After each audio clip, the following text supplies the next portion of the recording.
How's it going, Crusaders? Welcome back to another sermon. Today we are checking out Judgment. This is another one of those that I wrote a couple months ago.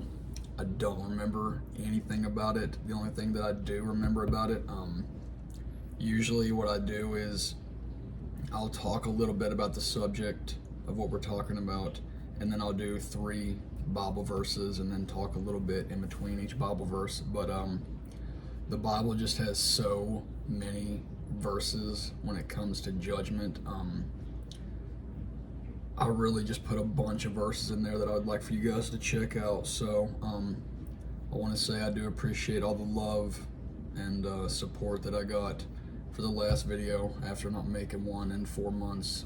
That was really nice. It was really encouraging, and I really do appreciate that, Crusaders. So without further ado, this shouldn't be too long since I'm not actually opening the Bible and diving into verses today, but that doesn't mean I don't want you guys to check these verses out, because they are all equally important. That's why I wanted to add each one of these in here. So, judgment.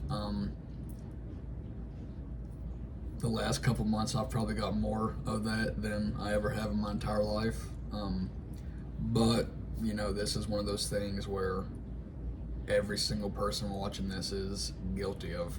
I mean, I don't think anybody has ever not judged someone in their life, but you know, all we do as a society, as a people, and really as a human, is judge one another. There's so many different types of judgment to talk about, you know, especially in the Bible, judging others, God's judgment on us, righteous judgment, and more. There are differences, but there are similarities. So today I'm gonna switch it up a little bit, like I said, and talk a little bit about the different types of judgment, and like I said, read a few verses from each type as well. So starting with judging others, we could look at Matthew chapter 7 verses 1 and 2, or 1 through 5. We could go to Romans 2 verses 1 through 3, or we could go to John 7:24. But I think the funny and ironic thing about judging others is that probably 70% of the time when we judge someone, it's because they have done, they're wearing, or acting in manners that we ourselves are guilty of doing. Or, you know, we base our judgment on ourselves for not having accomplishments, possessions, or characteristics as others do. And, you know, on the contrary to that, vice versa to that statement, the things that we do to others, and you know, I get it, I've done it, I probably still do it, but I also know what it's like to be judged. As I said, these last couple months, a lot of judgment this way. Doesn't bother me though. But then again,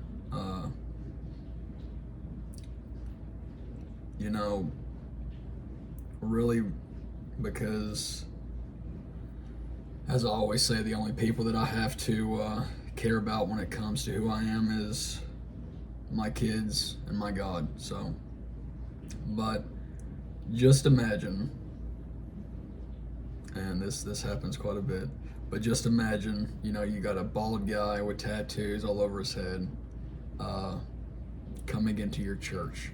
This is usually why I like to sit in the front of churches. I know I've said this in videos before, but when I walk into a church, I know all the eyes are on me, like, what is he doing here?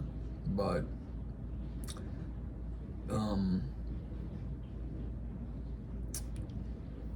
I guess, like I said, you know, the only judgment that we should care about is God's. And, you know, that goes without saying when we judge others too. You know, the only one who enjoys when we judge one of God's children is the devil himself. So that's just a little bit talking about judging others. But please do check out those verses. Um, there's a lot of different types of judgment. There's many to talk about, but the next thing that we're going to look at is God's judgment. So there's just so many Bible verses to go over, but I just added a few in here. Starting off with 2 Corinthians 5:10, you got Romans 2:16, Ecclesiastes 12:14. This is all just talking about God's judgment. And I'm just visualizing, as a parent, when we tell our kids starting around October, kind of after Halloween, when they're misbehaving, if you aren't good, Santa won't bring you anything for Christmas. I've done that many a times. And, usually they start acting good right away. Now the same thing or concept could be applied to, realize that God, who is true, not fictional, watches us every day. Everything we say, everything we do, everything we think, everything that we feel. And some people don't like the fact of going to church because that same analogy is used against them in a very bad way.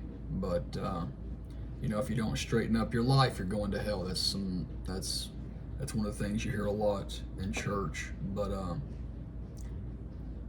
people don't like to hear that because they don't like the idea of reflection. The guilt it brings, the shame that haunts you, and the understanding of the change needed in you. I'm sure a lot of people watching this have went through that, have gone through that, have had to realize that. And I know I've been there, but no matter how far you run, no matter how much you avoid, and no matter how long you ignore the inevitable, we will all face God's judgment one day. So just remember that. Finally, I want to look at righteous judgment, and that might sound like a crazy thing. How can it be righteous if it's judgment? But God does talk a lot about turning the other cheek and don't judge, but there is such thing as righteous judgment. So starting off with 1 John 4:1, 1 Samuel 16:7, and a couple more, but simply put, this is a concept of fair and morally correct decision making, often tied to divine justice or ethical principles that emphasizes truth, fairness, and a desire for the other person's good or yourself in some situations. This applies to love and compassion, justice and mercy. So yes, it is wrong for us to judge others, Crusaders, but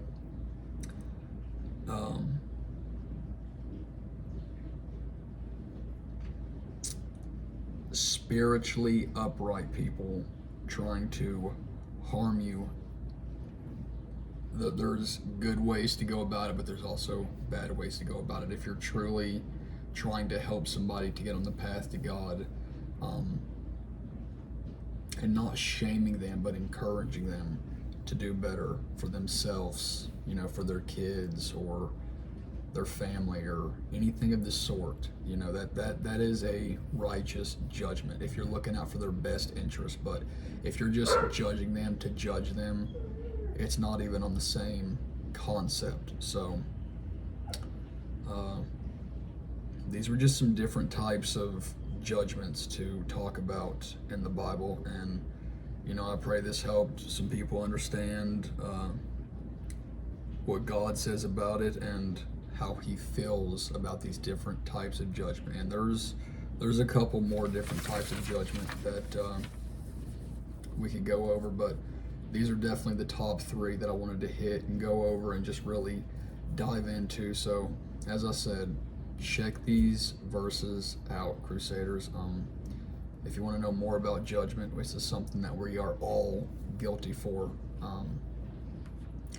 each one of these that we went over today, it's something that we are all guilty for. So, as I said, I wrote this months ago. I didn't remember anything about it besides I knew that I added a bunch of verses in here, and this was a little bit different than how I usually do my sermons. But I wrote another sermon a couple days ago, so I'll make that next week, and that's going over accountability. So that's something right up here with judgment that a lot of people have an issue dealing with because it involves reflection. So that's all I've got for today, Crusaders. As I said, I really appreciate all the love and support that I got in the last sermon, but I will catch you on the next one. Thanks, Crusaders.